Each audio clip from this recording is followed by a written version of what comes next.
Hey there, welcome to LSAT Demon Daily. I'm Ben Olson. That's Nathan Fox. We're the founders of LSATdemon.com and our weekly podcast, Thinking LSAT. We have an email here from Erica. The subject is, does the advice change for a hopeful HYS applicant? Hi, Ben and Nathan. First, I appreciate the Demon and Thinking LSAT so much. All caps there. Wow. You guys make studying fun.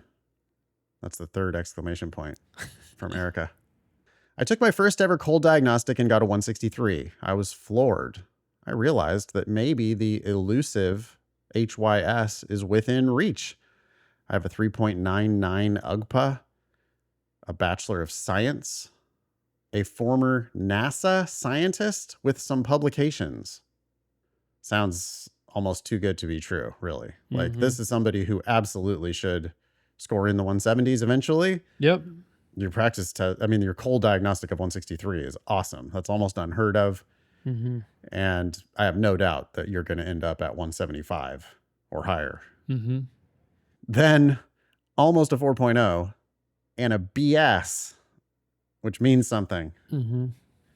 NASA scientist with some publications. That sounds pretty damn good. Yep. I mean, why law school though? Like, what do you think? Like, really? You sure you don't want to do science? You're going to downgrade.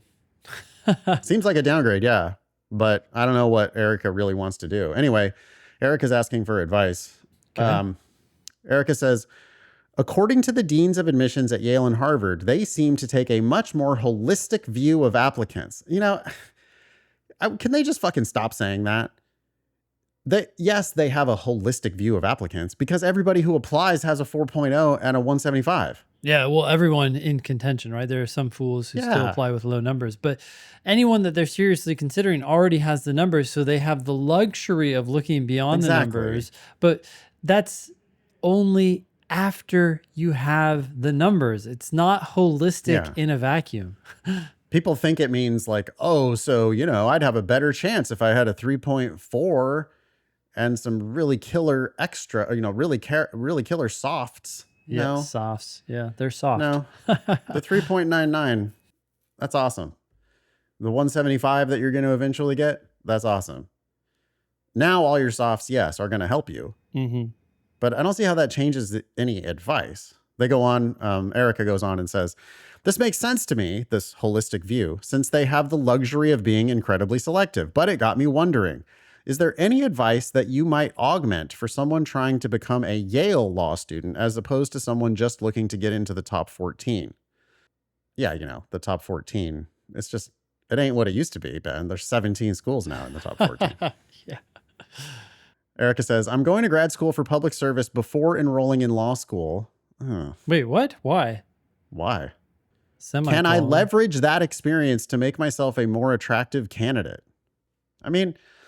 I guess it kind of makes a connection to law school. It makes law school seem a little bit more like, okay, you're actually pursuing this, but just because it's some public service degree. I don't think they need the connection to like Erica. No, I don't think they do either. Why are you doing this, Erica? What is more the point time and of this money. Grad school program? Yeah. And the grades aren't going to help you. What's going to help you? Maybe they're paying her. Well, okay. Yale, of all the schools, does seem much more academically minded. Yeah. Could a grad so school, many law professors come from Yale. Yeah. Could going to grad school and making sure you Publish write papers that are academic and highfalutin? Publish, yeah. If there's some sort of a journal that you could be associated with, if you're going to continue actually publishing papers, then I could see it making sense. But you also got to get perfect grades. Yeah. You do got to get perfect grades, and you already have almost perfect undergraduate grades. So don't fuck it up. Which makes me think, why don't you just cut out the middleman, get your 175, and just go straight to law school? I feel like law school is going to trump whatever this degree is. Now, maybe this is some sort of a competitive fellowship. This Erica does sound like a quite savvy applicant, probably has connections. And if you're in some doctorate program that is going to pay you while you're there and you're going to do actual academic work, then sure, I can see how this makes you a better applicant for Yale anyway, and you're getting paid. But boy, if you're borrowing a lot of money for this program, yeah, why not just go straight to wizard school? I mean, the other advantage to doing it is maybe you decide not to go to law school, which could be good. Another advantage is, well, okay, I don't think it's worth it, generally speaking, but if you're getting paid, like you just said, Nathan, maybe it is. If you do go, make great connections with your most successful professors. Yep. Yep. And leverage those. Yeah. Yeah. I mean, who knows what you're networking your way into some White House job or congressional leadership, or who knows what you're leveraging yourself into. Yeah. Depending on what kind of place you're talking about. Any more advice for Erica? I mean, I do kind of want to double down on my initial advice, which was, are you sure you don't want to go do science? Like, if I could do science, I think I would do science. Yes. So do you want to go fight it out with English language specialists? And like, do you want to be just rubbing elbows every day with people who are like bad at math? And arguing over the placement of a comma and the meaning of a word. People whose only real skill is English reading and writing. Like, that's the one thing they can do as good as you can do, Erica. Yeah.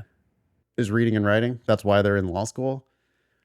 And now you're like turning your back on, like, you have a STEM degree and good grades in a STEM degree and scientific publications and worked at NASA as a scientist. Yeah. That's like shit that other people can't do. Why are you walking away from the things that other people can't do? Sending objects into orbit is very, very, very difficult. Yeah. Our planet does not want things to leave. If you can figure out how to do that and get more stuff out into space, geez, that just seems like such a more interesting challenge. Yeah. Yeah.